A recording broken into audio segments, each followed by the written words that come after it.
Mother of all elections Uttar Pradesh भी है। बेरोजगारी, महंगाई, किसानी, लॉ एंड ऑर्डर, भ्रष्टाचार, इशू बेस्ड वोटिंग लगभग 22% लोग कर रहे हैं, यानी विकास और जनहित के मुद्दों। आधे लोग मुद्दों और पार्टी आइडियोलॉजी के ऊपर वोट डाल रहे हैं। जब हम सीएम का चेहरा, पीएम का चेहरा बात करते हैं तो इसका मतलब ये नहीं है कि सिर्फ योगी आदित्यनाथ या प्राइम मिनिस्टर मोदी की बात। मुख्यमंत्री का चेहरा यानी अखिलेश यादव और योगी आदित्यनाथ, प्रधानमंत्री का चेहरा यानी नरेंद्र मोदी और राहुल गांधी। अगर इश्यूज में बेरोजगारी, महंगाई, करप्शन इत्यादि आ रहा है, जब डेवलपमेंट और जनहित के मुद्दों की बात होती है तो उसमें पॉजिटिव नेगेटिव दोनों ही वोट है और पोलराइज्ड भी हो सकता है। लोग चुनाव के दिन ही डिसाइड करते हैं कि वो किसको वोट करें। कोर वोटर कभी किसी भी पार्टी को चुनाव नहीं जीता, तो ये 64% आप कह सकते हैं दोनों ही गठबंधनों का कोर वोट है। जो भी इनकम्बेंट चीफ मिनिस्टर होता है उसका top of the mind recall होता है। नमस्कार, डबल चेक में आपका स्वागत है। मैं हूं संकेत उपाध्याय। तो ये मत भूलिए कि नेक्स्ट वेव ऑफ इलेक्शंस वो अब नज़दीक हैं और उसमें जिसे कहा जाता है इस देश में mother of all elections Uttar Pradesh भी है। तो इसका एक ओपिनियन पोल, एक समझने का प्रयास कि उत्तर प्रदेश के दिल में क्या है, वो वोट वाइब ने किया है। ये पहली खेप है, संभवतः और भी आगे सर्वेक्षण होंगे। और फाउंडर वोट वाइब के अमिताभ तिवारी जी हमारे साथ हैं। अमिताभ जी, आपका बहुत बहुत स्वागत। थैंक यू भाई। चलिए सीधा कूद पड़ते हैं और देखते हैं कि क्या सवाल हैं। तो ये आपके स्क्रीन पर प्रश्न 1 और प्रश्न 2 दोनों ही जरा ले लेते हैं और उसके बाद फिर अमिताभ जी से जानने की कोशिश करेंगे कि क्या नतीजा निकला। तो पहला प्रश्न है, पिछले 5 वर्षों में उत्तर प्रदेश राज्य सरकार के प्रदर्शन से आप कुल मिलाकर कितने संतुष्ट हैं? तो पूर्णतः संतुष्ट, कंप्लीटली सेटिस्फाइड करीब 30%, संतुष्ट 12.6%, औसत मतलब एवरेज 10%, 27% लोग कह रहे हैं कि वो असंतुष्ट हैं, पूर्णतः असंतुष्ट 11.3 और कुछ नहीं कह सकते करीब 10। दूसरा प्रश्न है, आप अपने वर्तमान विधायक के कार्य प्रदर्शन से कितने संतुष्ट? तो फुली सेटिस्फाइड करीब 15, सेटिस्फाइड 12.8, एवरेज 16.5, असंतुष्ट 40.5, पूर्णतः असंतुष्ट करीब 8.5। अमिताभ जी, इन दोनों सवालों को मैं चाहूंगा कि आप जरा समझाएं, इससे क्या मायने निकाले जाएं, क्योंकि ऐसे लगता है कि सरकार के परफॉर्मेंस से उतनी नाराजगी नहीं है जितने अपने विधायक के परफॉर्मेंस से। हाँ, मतलब इसमें अगर देखा जाए तो पहली बात तो यूपी अभी एक 2 वे फाइट है। ठीक है, वो ट्रायंगुलर फाइट्स का जमाना जो है उत्तर प्रदेश में चला गया, यानी एक पोलराइज्ड 2 गठबंधनों के वोट ब्लॉक्स हैं जो काफी सॉलिड हैं और काफी वोसिफोरस हैं और अपने गठबंधन या पार्टी के प्रति लॉयल वोट बैंक है। तो जब हम संतुष्टि या असंतुष्टि की बात करते हैं तो आप देखेंगे कि सेटिस्फैक्शन लेवल लगभग 41% है और डिससेटिस्फैक्शन लेवल 38% और एवरेज 10%। अब 2 तरीके से देखा जाता है। एवरेज इज नॉट नेगेटिव, तो अगर आप उसको पॉजिटिव में इंक्लूड करेंगे तो नेट सेटिस्फैक्शन लेवल यानी सेटिस्फैक्शन माइनस डिससेटिस्फैक्शन 13% हो जाता है। और अगर आप एवरेज को नहीं लेते हैं इस नेट सेटिस्फैक्शन के कैलकुलेशन में, तो भी लगभग 3% की नेट सेटिस्फैक्शन रेटिंग है, जो आप कह सकते हैं कि सिग्निफिकेंट नहीं है बट एक एज, स्लाइट एज है। अब वहीं जब हम एमएलएज के लेवल पे आ जाते हैं तो वहां पर हम एवरेज को लें या ना लें, नेट सेटिस्फैक्शन रेटिंग नेगेटिव है। अगर हम एवरेज को ले लें तो भी -6% है। इसका मतलब है कि local level anti incumbency high है, ज्यादा है अक्रॉस पार्टी। और क्योंकि बीजेपी या बीजेपी लेड गठबंधन के ज्यादा एमएलएज हैं, ये अज्यूम किया जा सकता है कि इसका नुकसान जो है वो भाजपा को हो सकता है अगर वो टिकट डिस्ट्रीब्यूशन में जिन एमएलएज के खिलाफ सेटिस्फैक्शन रेटिंग कम है उनकी टिकटें ना काटे या उनको नए कैंडिडेट से रिप्लेस ना करे। यहाँ पे 2024 का एग्जाम्पल बहुत इंपॉर्टेंट है, क्योंकि 2024 लोकसभा चुनाव में बीजेपी ने यूपी में सिर्फ 7 लोगों के टिकट काटे थे आउट ऑफ 62 एमपीज, जो कि लगभग 10% है। जबकि पूरे भारत में ये आंकड़ा 30 से 35% के बीच था। तो ये भी एक बड़ा कारण था यूपी में जो एक सेटबैक मिला था बीजेपी को, कि कैंडिडेट लेवल एंटी इनकम्बेंसी थी, जिसको न्यूट्रलाइज करने में बीजेपी कहीं ना कहीं नाकामयाब रही। इंटरेस्टिंग है ये, क्योंकि अब जाहिर सी बात है ये सर्वे हुआ होगा अयोध्या चंदा चोरी के बाद। तो धर्म, धार्मिक आस्था, ये सब मुद्दे लोगों ने जब जवाब दिया तो उस जवाब में शामिल रहे होंगे उनके दिमाग में ये सारी चीजें, और उसके बाद ये नतीजे आए हैं। तो पूर्णतः संतुष्ट आप देखिए करीब 30% है, तो असंतुष्ट का फिगर करीब 27% है। तो ये किसी भी तरफ जा सकता है, लेकिन एक चीज जो तय है इस सर्वे में वो ये है कि मौजूदा विधायक से नाराजगी वो बहुत हाई है। तो क्या बड़ी संख्या में हम देखेंगे कि फेरबदल होगा कैंडिडेट्स में? ये एक बहुत इंपॉर्टेंट चीज हो सकती है, देखने लायक। आइए आगे बढ़ते हैं, क्वेश्चन नंबर 3 और 4 लेते हैं, स्क्रीन पर आपको दिखाते हैं।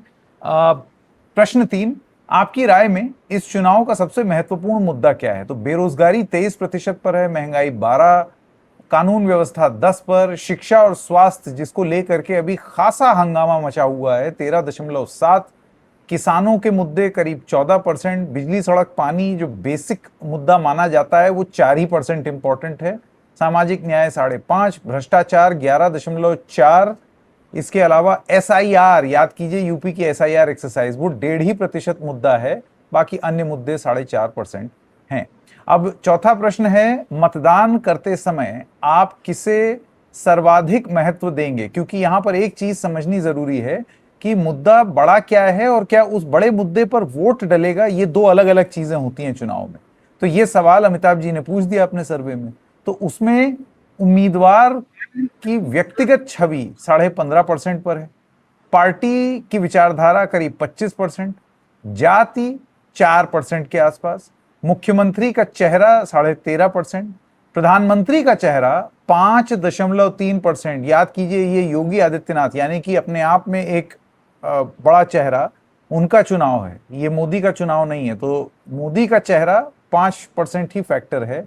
विकास और जनहित कार्य करीब 22 है, और इसके अलावा आप देखें तो सरकारी योजना 4%, राज्य सरकार का प्रदर्शन 4%। जिस चीज पर चुनाव होता है वो 4% ही इंपॉर्टेंट है, अन्य मुद्दे 3.5% है। अमिताभ जी, इसको आप किस तरीके से देखते हैं? देखिए, टॉप 5 इश्यूज जो हैं वो लार्जली जो किसी भी राज्य में आपको देखने को मिलेंगे, और बेरोजगारी अभी किसी भी राज्य में आप सर्वे करें, सिर्फ कुछ सदर्न स्टेट्स को छोड़ करके, तो नंबर 1 इशू आएगा। तो बेरोजगारी, महंगाई, किसानी, लॉ एंड ऑर्डर, भ्रष्टाचार। भ्रष्टाचार में ही हमने राम मंदिर चंदा चोरी इंसिडेंट भी ऐड किया हुआ है, तो क्योंकि वो भी अभी एक बड़ा मुद्दा है। तो ये 5 बड़े मुद्दे हैं। लेकिन जैसा आपने कहा कि इन मुद्दों का ट्रांसलेशन इलेक्टोरल रिजल्ट में होगा या नहीं, वो इस पे डिपेंड करता है कि इशू बेस्ड वोटिंग कितनी होती है, या मुद्दों पे आधारित वोटिंग कितनी होगी। तो जब फॉलो अप क्वेश्चन यानी चौथे क्वेश्चन में हम देख रहे हैं कि इशू बेस्ड वोटिंग लगभग 22% लोग कर रहे हैं, यानी विकास और जनहित के मुद्दे, यानी एक चौथाई कह लीजिए, लगभग एक चौथाई लोग तो मुद्दों के आधार पे वोट कर रहे हैं, लेकिन 3/4 लोग किसी दूसरे इशू के ऊपर वोट कर रहे हैं।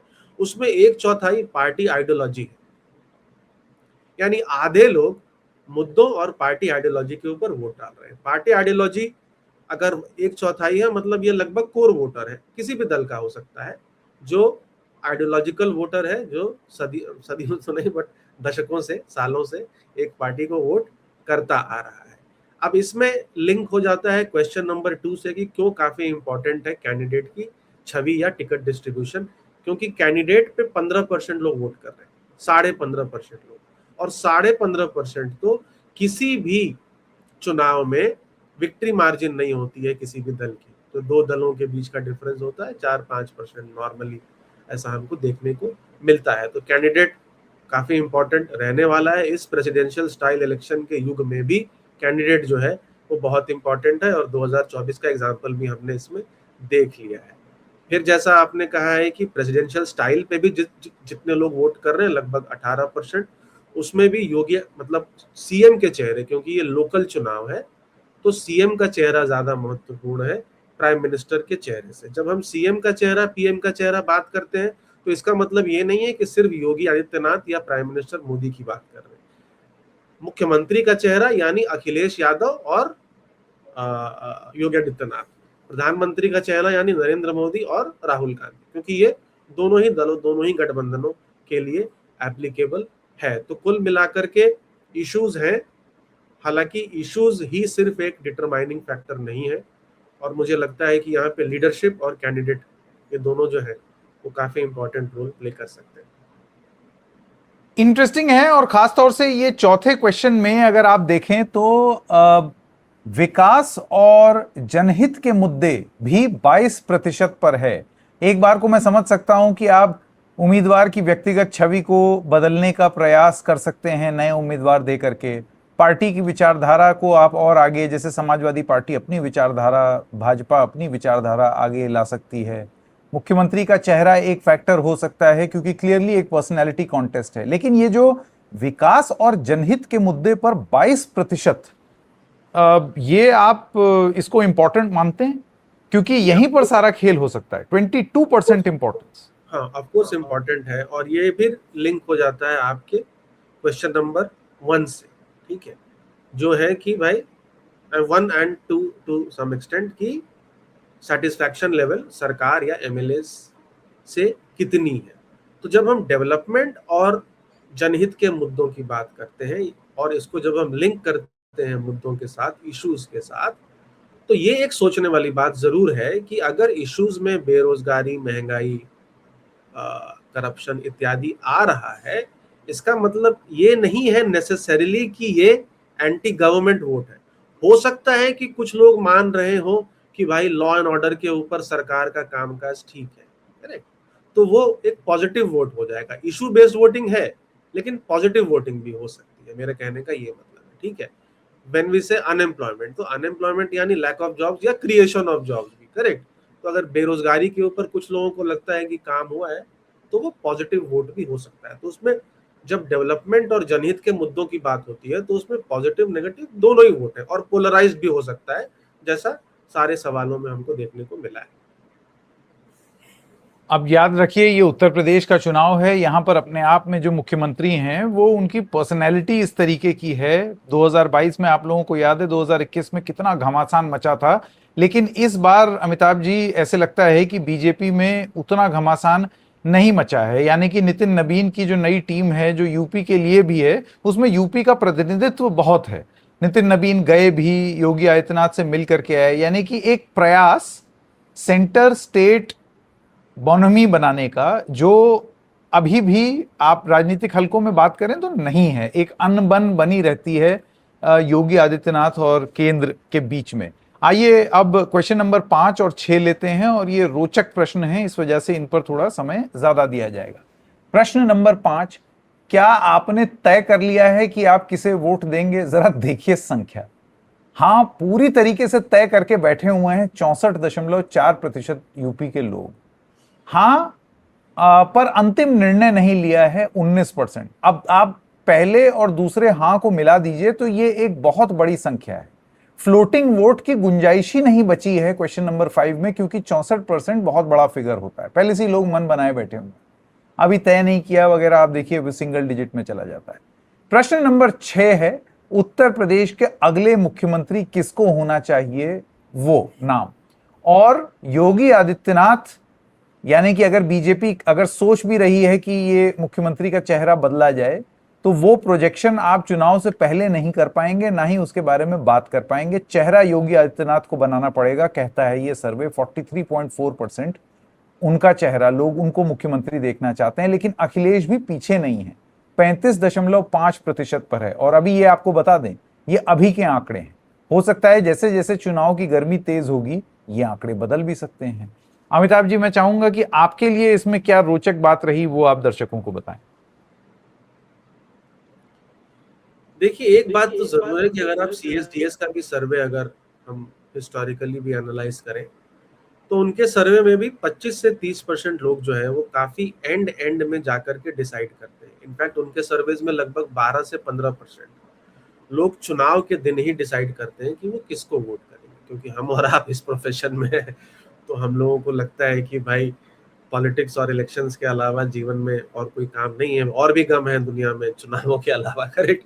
तो भाई, तो एक एस्पेक्ट है कि 64% लोगों ने डिसाइड कर लिया है, which is a high number, I agree, जैसा आप कह रहे हैं।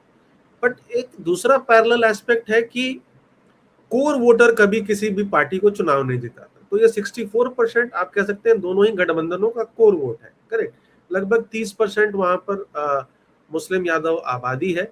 और हमने जो हिस्टोरिकल एनालिसिस किया है बीजेपी का, अगर हम 37-38% भी वोट शेयर मान रहे हैं, जो जो कि एक नेशनल लेवल पे है, तो उसमें से लगभग 27-28% ही उसका हिंदुत्व का वोट है। बाकी मोदी फैक्टर वोट जिसको कहते हैं वो है, वो जो नॉन आइडियोलॉजिकल वोट है, तो वही 30-30% के करीब है। तो 60-65, और मायावती जी का भी 4-5% इसमें वोट जरूर कोर वोट होगा।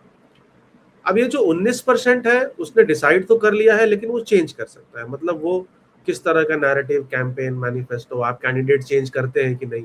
हो सकता है इसमें कोई बीजेपी की झुकाव वाला वोटर हो, लेकिन कैंडिडेट आपने चेंज नहीं किया, तो वोटर क्या करे, है ना। तो इसीलिए वो 19%, 20% लोग हैं जो देखेंगे कि भाई माहौल कैसा है, और उसके हिसाब से वोट लेंगे। और जो 15% अनडिसाइडेड है, कंपैरेटिवली नंबर कम दिखता है, लेकिन 15% तो फिर वही बात है कि मार्जिन ही नहीं है। अगर लोकसभा का भी चुनाव देखें यूपी में, तो दोनों का वोट शेयर बराबर था। विधानसभा का भी ले लें अगर 2022 का, तो भी मुझे लगता है कि 8 या 9% के करीब की लीड ही थी। तो 15% उस हिसाब से काफी अहम हो जाता है। और जहां तक सीएम प्रेफरेंस की बात है, तो सीएम प्रेफरेंस में एक एक चीज जरूर नोट करने वाली होती है कि जो भी इनकम्बेंट चीफ मिनिस्टर होता है उसका top of the mind recall होता है, नॉर्मली होता ही है, जिसकी वजह से 2-3% एक्स्ट्रा उसको मिलता है, क्योंकि सरकार की योजनाएं, प्रचार, हर जगह जो भी, अब तो हम देख रहे हैं कि झोलों में, बस्तों में, पेट्रोल पंप्स पे वगैरह हर जगह होर्डिंग्स लगते हैं। तो 2-3% की लीड तो उसकी वजह से है। बट फिर भी उसको अगर हम एक्सक्लूड भी कर देते हैं तो भी लगभग 5% की लीड है, जो लार्जली वोट शेयर्स को ही रिफ्लेक्ट करती है। अब ये इंटरेस्टिंग है क्योंकि ये अभी की बात है अमिताभ जी, अभी तो कैंपेनिंग शुरू भी नहीं हुई है, अभी चर्चा, राजनीतिक एजेंडे सेट नहीं हुए हैं, अभी लोगों के बीच में लोगों ने बातचीत करनी शुरू नहीं की है। इस बीच अगर अभी कुछ और हो जाए, एक चंदा चोरी की बात है, लेकिन क्या वो पूरी तरीके से अलग अलग जगह कैंपेनिंग में इस्तेमाल हो रहा है या नहीं, या बीजेपी उसको मैनेज कर ले जाती है, उस पर भी आपको लगता है ये चेहरा, ये संख्या इंपॉर्टेंट है? क्योंकि मैं आपका ध्यान आकर्षित करना चाहूंगा वोट वाइब के एक पिछले चंदा चोरी वाले सर्वे पर कि चंदा चोरी का कितना फर्क पड़ा। तो मैं आपसे ये जानना चाहता हूं कि क्या अभी भी ये गुंजाइश है कि ये फिगर्स जब कैंपेन शुरू होगी तो चेंज हो सकते हैं? और हाँ, इससे जुड़ा हुआ एक और सवाल, आपको लगता है कि इस फिगर, सीएम फेस के फिगर को देख करके अब बीजेपी के किसी भी हलके में अगर जरा सी भी बात भी चल रही है कि चलो एक बार चुनाव लड़ा लेते हैं और राजस्थान मॉडल की तरह चीफ मिनिस्टर बाद में घोषित कर देंगे, उसकी गुंजाइश नहीं है उत्तर प्रदेश में? You can't do it in UP. देखिए, दो बातें हैं। पहला, जो राम मंदिर चोरी से संबंधित सवाल आपका है, उसमें देखें आप अगर, तो आई थिंक 11.7 या कुछ % लोग उसको एक मुद्दा मान रहे हैं। और जो हमने चंदा चोरी के ऊपर जब एक सर्वे रिलीज किया था और आपके चैनल पे डिस्कस किया था, तो उसमें ये दिख रहा था कि लोग वेट एंड वॉच के मोड में थे। लोग ये मान रहे थे कि अखिलेश यादव को उस सवाल को उठाने का हक है, मतलब नैतिक अधिकार है। लोग एसआईटी पर भी ट्रस्ट कर रहे थे। और लोग, एक और क्वेश्चन था, ध्यान नहीं आ रहा है मुझे, तो मतलब लॉजिकल आंसर्स ही थे उसमें। तो एक वेट एंड वॉच का एक एटीट्यूड है लोगों के कि भाई ये मुद्दा है, देखते हैं इसको जो बीजेपी है वो कैसे सॉल्व करती है। तो ऑफ कोर्स कैसे सॉल्व कर रही है बीजेपी इस मुद्दे को, वो इम्पोर्टेंट रहेगा कि ये मुद्दा कितना न्यूट्रलाइज होता है। दूसरी बात, जहां तक योगी आदित्यनाथ के सीएम बनने की बात है, तो इसमें दो बातें हैं कि भाई, पहला है कि भाई, पहला कहीं कहीं ये भी डिस्कशन था कि शायद मुख्यमंत्री चेंज कर दिया जाए चुनाव से पहले। तो वो तो क्लियरली दिख रहा है कि पॉपुलैरिटी रेटिंग उनकी इतनी ज़्यादा है कि वो तो एक मिसस्टेप हो सकता है बीजेपी के लिए। अब चुनाव के बाद की बात तो कहना मुश्किल है, क्योंकि हमने देखा है कि मध्य प्रदेश जैसे राज्य में भी जब एक 15 साल का चीफ मिनिस्टर बीजेपी ने चेंज किया तो इतनी कोई सुगबुगाहट हुई नहीं। वो आप जरूर कह सकते हैं कि वो 2024 से पहले का पीरियड था, तो उस वक्त ज्यादा कंट्रोल, ज्यादा अथॉरिटी प्राइम मिनिस्टर मोदी और अमित शाह की थी भाजपा पे, जो आज थोड़ी डाइल्यूट हुई है, और ये पिछले 3 महीनों में शायद और डाइल्यूट हुई है because of CJP protest, Ram मंदिर चोरी और जो भी एक सेटबैक्स उनको पार्लियामेंट में एफसीआर बिल वगैरह के ऊपर भी मिला है। तो ये देखने वाली बात रहेगी कि कैसे इसको बीजेपी टैकल करती है, बट हाँ, नंबर्स तो स्ट्रांग है और कुछ भी ऐसा करना आसान नहीं है। आइए अगले सवाल लेते हैं और उनको स्क्रीन पर आपको दिखाते हैं। प्रश्न नंबर 7, आप 2027 चुनाव में किस पार्टी या गठबंधन को वोट देंगे? वोट शेयर के हिसाब से यहां बात हो रही है। भारतीय जनता पार्टी को 41.8, मुझे ऐसे लगता है अभी थोड़ी देर पहले अमिताभ जी ने जो ये बात बोली कि टॉप ऑफ द माइंड जो चीज रहती है वो, तो वोट शेयर के हिसाब से अभी अभी के सर्वेक्षण में 41.8% ये भाजपा की ओर जा सकता है मामला। लेकिन सपा के गठबंधन भी ऐसा नहीं है कि वो बहुत पीछे हैं या बहुत फर्क है। 38.7, आप समझ रहे हैं, अगर राजनीतिक रूप से आप समझा ले गए, बता ले गए और माहौल बना ले गए तो ये 2-3% का ही फर्क है। और इससे सीट कन्वर्जन में हमने देखा है कि जमीन आसमान का फर्क हो जाता है और बहुत चुनौती वाली स्थिति हो जाती है इनकम्बेंट्स के लिए, यानी कि जो अभी सत्ता में है।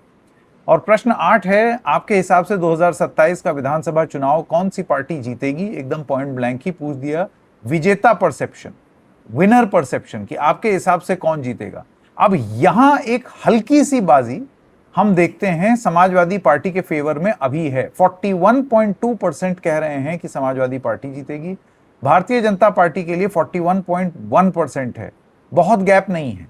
इसी वजह से ये थोड़ा सा भी 1-2% इधर उधर हुआ तो हम बहुत चीजें बदलने को देखेंगे। लेकिन जब इस तरीके के वोट शेयर और मूड परसेप्शन होता है ना, तो आप ये समझ लीजिए कि या तो ये कॉन्सेंट्रेट होगा और ज्यादा, यानी कि ये संख्या का गैप और बढ़ता जाएगा चुनाव में, या फिर अगर ऐसा ही रहता है तो आप देखेंगे कि फिर वो with in striking distance of power में इस पर्टिकुलर पॉइंट ऑफ व्यू से, ऐसे वोट शेयर या वोट परसेंटेज से आपको बहुत चीजें देखने को मिल सकती हैं। अब बसपा बसपा छोड़ देते हैं क्योंकि उसकी कोई वैल्यू ही नहीं है। अमिताभ जी, आपकी रीडिंग। हाँ, तो जैसा आपने कहा, तो डिस्क्लेमर ये है कि जब भी कोई सर्वे 6 या 7 महीने पहले किया जाएगा किसी भी पार्टी को, तो जैसे हमने चीफ मिनिस्टर के बारे में बात करी, उसी तरह से इनकम्बेंट को 2-3% का एक नेचुरल बायस आता है, क्योंकि चुनाव अभी है नहीं, अभी 6-7 महीने बाद है। बाइपोलैरिटी क्लियरली है, क्योंकि बीएसपी जो है वो नंबर 3 पे तो खैर पहले भी थी, लेकिन अब सिंगल डिजिट्स में खिसक रही है। उसका जो कोर जाटा वोट है वो भी छिटक रहा है, अब दिख रहा है। गैर जाटा वोट तो ऑलरेडी छिटक चुका है। तो 3% की लीड है, लगभग 3% की लीड है, वो भी with in margin of error lead है। अब जब परसेप्शन की बात करते हैं, तो perception is the new reality and perception is also not reality. Correct, it's not real, it's not reality वाली बात है। तो इस क्वेश्चन पे लोग कंफ्यूज हो जाते हैं कि भाई ये दोनों अलग कैसे हो सकते। तो बसपा का ही एग्जांपल ले लेते हैं। मान लीजिए 5% लोग बसपा को वोट दे रहे हैं, बट कुछ तो बसपा के वोटर जानते हैं कि बसपा चुनाव तो नहीं जीत रहे, तो चुनाव क्या बसपा जीत रही है, वो आंकड़ा गिर करके 4% हो जाता है। तो मैं किसी पार्टी को वोट दे रहा हूं, इसका मतलब कोई जरूरी नहीं है कि मुझे लग रहा है कि वो पार्टी जीत रही है। मान लेते हैं 2014, 19, 24 जिस भी वोटर ने कांग्रेस पार्टी को वोट किया इन तीनों चुनावों में, अगर हम उनसे पूछें कि क्या आपको लग रहा था कि कांग्रेस पार्टी की सरकार बनेगी, तो कुछ लोग उसमें से जरूर मिल जाएंगे जो कहेंगे भाई हम वोट तो दे रहे हैं कांग्रेस को because core ideology, candidate, leader, जो भी कारण रहा हो, लेकिन शायद भाजपा जीत जाए, है ना। तो आप वोट किसी को कर रहे हैं, बट हो सकता है कि आपको लगे परसेप्शनली माहौल की वजह से कि कोई और पार्टी जीत रही है। अब पिछले 3 महीनों में हमने देखा है चंदा चोरी, जेंजी प्रोटेस्ट और एक negativity around BJP central government, plus एक BJP on the back foot, तो इसका असर भाजपा के वोटर पर भी तो वहां पड़ेगा ना, कि भाई मैं वोट दे रहा हूं भाजपा को, अब उसे ये वोट शेयर तो पता नहीं कि भाई 41 और 38 आ रहा है, करेक्ट, वो तो अपने सीट की जान रहा है, ज्यादा से ज्यादा अपने क्षेत्र जिले की जान रहा है, बट उसमें से कुछ वोटर्स को लग रहा है, हो सकता है कि भाई चुनाव जो है कांटे की टक्कर है, और हो सकता है कि जिस तरह से भाजपा को नुकसान झेलना पड़ा 2024 के लोकसभा चुनाव में, इस बार वो नुकसान हो सकता है कि कंटिन्यू हो। तो माहौल जो है वो दिखा रहा है कि एकदम कांटे की टक्कर है in terms of the probability of winning, so 41.2 41.1, और वोट शेयर जो है उसमें लगभग 3% प्लस का गैप है, जो कि एक नेचुरल है। अभी इस समय कोई भी कहीं भी सर्वे करेगा, पंजाब में करेंगे तो पंजाब में आपको वहां की सरकार के फेवर में आएगा, वो नेचुरल एक सर्वे का बायस होता है। बिल्कुल। ये जब सर्वे हो रहा था अमिताभ जी, मुझे आप ये बताइए कि क्योंकि आप सर्वे कराते रहते हैं, तो ये बहुत स्टैंडर्ड जवाब आपको लगा, या फिर इतना हाई ऑपोजिशन का परसेप्शन कि विपक्ष से समाजवादी पार्टी या अखिलेश यादव का जीतने या जीते हुए देखने का ये जो परसेप्शन है उत्तर प्रदेश में आपके प्रश्न नंबर 8 में, ये सामान्य है या कुछ सुगबुगाहट चल रही है, क्योंकि बहुत हाई है ये?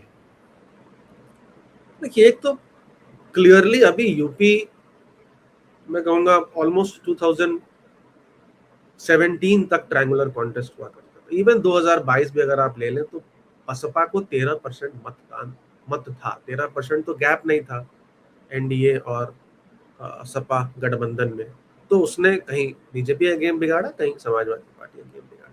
अब ये कॉन्टेस्ट पूरा का पूरा पोलराइज्ड दो दलों के बीच में हो गया, ठीक है। जब दो दलों के बीच में हो गया है, यानी दो दलों का वोट शेयर अब 85 से 90% के बीच में रहने वाला है, जो लोकसभा में भी हमको देखने को मिला है ना, और जो यहाँ भी दिख रहा है लगभग 80 तो डिसाइडेड है, और कुछ सेक्शन अनडिसाइडेड का भी लार्जली इन्हीं दो अलायंसेस के फेवर में जाएगा। ये मुझे याद आता है कि जब हमने एक ऐसा क्वेश्चन बिहार में पूछा था, और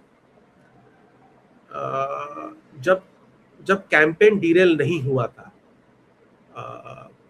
आरजेडी गठबंधन का, यानी जब वो पीरियड, आई थिंक यही मंथ रहा होगा, एसआईआर जो एक वोटर अधिकार यात्रा है उससे पहले का पीरियड जो था, तो उसमें परसेप्शनली इसी तरह से मार्जिनली, मतलब 0.1 0.2 0.3% आरजेडी गठबंधन जो है वो आगे थी। तो इस मोमेंटम को सस्टेन करना, जो मुद्दे हैं उसको भुनाना, जो लोकल लेवल एंटी इनकम्बेंसी है उसको कैसे भुनाए, तो ये मतलब 2-3 स्टेप्स है। देखिए, एक पिच तैयार होती है ना, एक पिच तो है ही आपके पास, एक 2024 का अभी एक ट्रैक रिकॉर्ड भी है जहां आपने ठीक ठाक बल्लेबाजी करी है, पिच आपके लिए तैयार है। 10 साल is a long enough period. हालांकि जो मुद्दे हैं आपको उसको भुनाने की जरूरत है, तब जा करके ये रिजल्ट जो है वो टर्न हो सकता है। चलिए अमिताभ जी, बहुत बहुत धन्यवाद आपका। आपने और भी सर्वे किए हैं उत्तराखंड के, पंजाब के, उसके फाइंडिंग्स मैं अलग से आपसे बात करूंगा ताकि सब स्टेट्स मिक्स ना हो जाएं। आज यूपी पर फोकस था। बहुत बहुत धन्यवाद वक्त देने के लिए। Thank you. Thank you.